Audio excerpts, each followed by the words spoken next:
I guess about 2 o'clock that afternoon, Ben had called me. I was in Roswell, and he told me that he saw the police go up our block.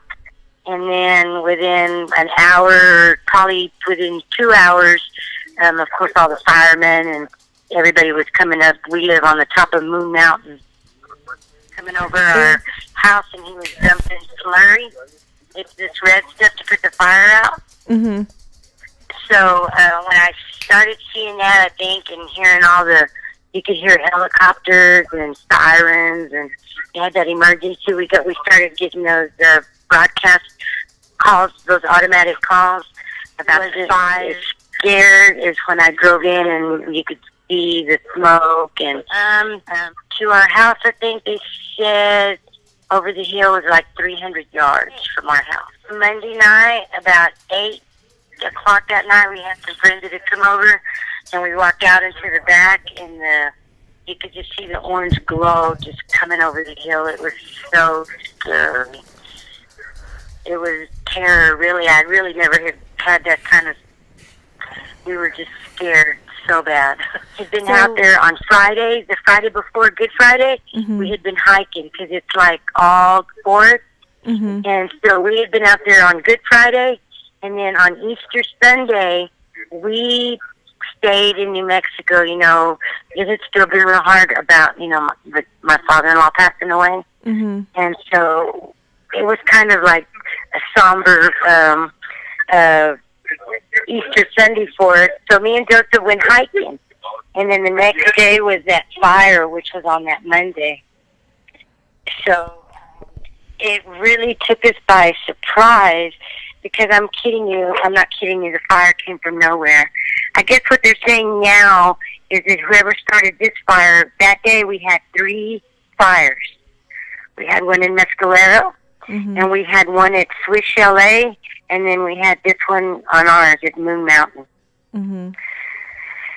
Yeah, about 8:30 when we saw that fire, we started, we had a trunk, we started getting all our pictures and all our papers. Ben is in the backyard with the water hose, water in the back of the house in the woods. And, we were on standby evacuation. Mm-hmm. We were just waiting for them to tell us that we had to go, which was a miracle because the winds were 68 miles an hour. Tuesday and Wednesday, we didn't even have school because the high school was in danger. We have a plan now. But that night that we went out there, Monday night at 8:30, when we saw this glow, we have friends that took pictures, and the fire was just unbelievable. We got a suitcase and we started packing. Just frantically, like packing. Mm-hmm. When we unpacked our suitcase, we laughed. Ben had all his boots in the Tahoe. That's all. He had no underclothes. He had one pair of pants and all his boots. Me, I had my high heels and all my jewelry, pictures and papers. We had no underclothes. We had no shirts. Yeah, it's just crazy what Joseph had. We were really both just freaking out. It was pure terror for us for, I guess, about 2 days. It was. We just had to keep a visual on it. It was too close for comfort. Mm-hmm. Monday night we didn't sleep at all. We were up all night long. Wow. Friends that wanted to come with their trucks, Mm-hmm. and Ben and I said, how do you pick what you're going to take? Mm-hmm. How do you pick, my piano that I've had since I was 8 years old? How do you leave those things behind? But we were going to have to, because ultimately what we had in the car was a trunk with every picture that we had in our house and just documents, our birth certificates and Social Security, just our important papers. Mm-hmm. That was it. We did not, and we have our shop. Our home is 3 levels. Mm-hmm. At the bottom of our home is Ben's workshop, where we have all our big machines. But I think in the end, Ben had a lot of faith that our house wasn't going to burn. I was freaking out. I thought our house was going to burn. Ben kept telling me, babe, it's going to be okay. You know, our house is not going to burn. You know, he kept telling me, remember what you say. You always say what you say happens, you know. So we have to just believe that our house is not going to burn. Mm-hmm. Saved us was about 3 or 4 years ago. They did a thinning project in these woods, and they came to our properties and they marked trees.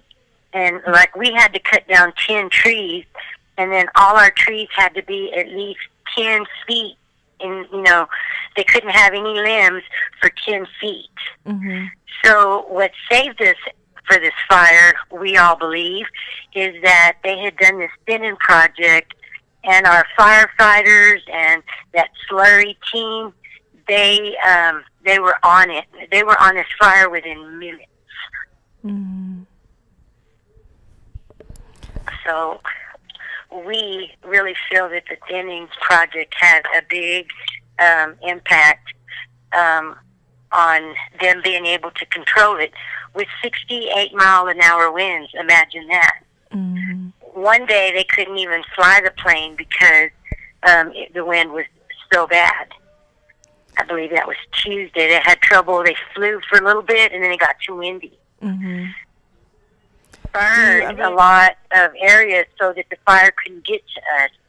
So now we have this barrier that, you know, they're saying the summer will be real green because it only burned the grass on a few trees burned, of course, but it could have been like the Little Bear fire that burned, you know, 260 houses and I don't know how many thousands of acres, you know, because where we're at, we live in an area where we have great big homes, and it's all like vacation homes.